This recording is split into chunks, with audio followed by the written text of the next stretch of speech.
Hey, it's Curtis Calhoun with FanSided MMA, and today I am joined by Tim Johnson, who fights for the interim heavyweight title at Bellator 261 next Saturday. Tim, thanks again for your time. I appreciate it.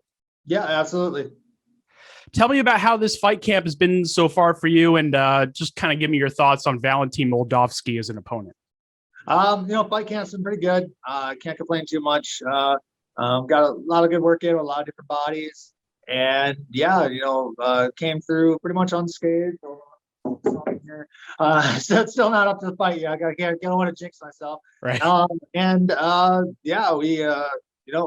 Put together a good championship camp, I think.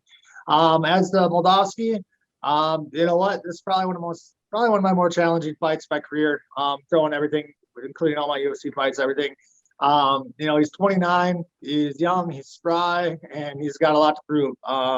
So I think he's going to be a tough test.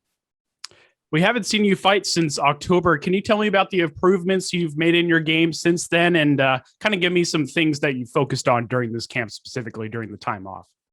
Mainly I think the main thing that I just kind of changed this camp is I did a 5-round fight. So I was doing quite a bit more running this time around. I wanted to make sure that if it went 25 minutes, that I wouldn't be, a total gassed guy out there. I had kind of my camps kind of started off a little rocky. I was up in Minneapolis for almost 2 months there for the Chauvin trial. So I kind of had to cut down on training there for a while because it couldn't do a lot of training while I was, on duty. So it was, a little break and then came back in full speed. Tell me about what this journey has been like for you to get to the interim heavyweight title fight. And obviously you've been on such a long journey. What do you think has been the biggest reason for this turnaround in your career, and especially with this 3-fight win streak you're on? I think the biggest is, I pulled after my first Czech Congo fight. I pulled up and moved out here to Vegas. And, everyone wants instant results when they change camps. And I think it just takes some time. And finally, good, bad habits turn into all right habits that turn into good habits. And it's all about the practice partners you have keeping you honest across from you. And I think that's kind of what did the trick. On top of that, having a little girl didn't hurt. I'll just fight for myself anymore, trying to make sure that I can provide. I'd say probably the combination of both of them. Your teammates with Francis Ngannou over at Extreme Couture. How awesome was it for you to see him get the belt in the UFC? Yeah, no, I knew he was going to get that gold. I've been training with Francis for the last couple of years, and he has just transformed himself into a completely different fighter than he was, 2 years ago, a year ago, even 6 months ago. Francis is, he was a little behind on the grappling game, the wrestling aspect. He is so quick to pick up on stuff. Right. You teach him, you show him something, goes over twice, and he's got it. He's got it down. And that's just speaking volumes to him as just the freak athlete he is and how quickly he can just pick up stuff. Me, it'd probably take me a year to pick up one new thing. Him picks it up in a week.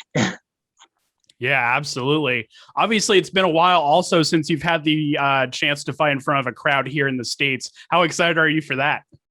I'm pretty excited about that. Me personally, I kind of like the no crowd thing. I'm not going to lie. It was very business oriented. You just walk in, fight, walk out. It was it kind of took a little bit of the showmanship away from it, but I'm good with it either way. It should be nice. They don't let anyone down because it's going to be American. Probably guessing mainly an American crowd. America, Russia, that whole thing. So I'm sure they'll turn into that. Yeah, absolutely. And fighting in front of no crowd, it almost feel like a sparring session. I've heard fighters kind of make that comparison. Yeah, I did.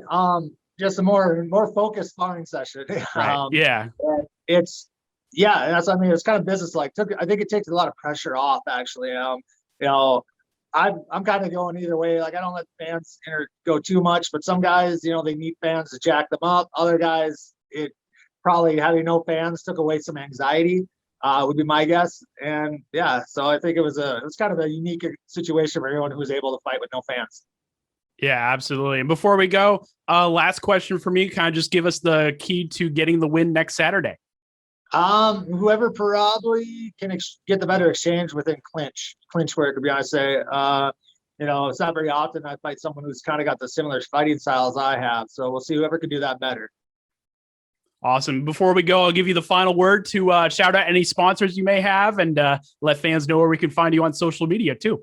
Yeah, you can find me on Twitter and Instagram at tbeartim. Sponsorships, H9 Nutrition out of Fargo.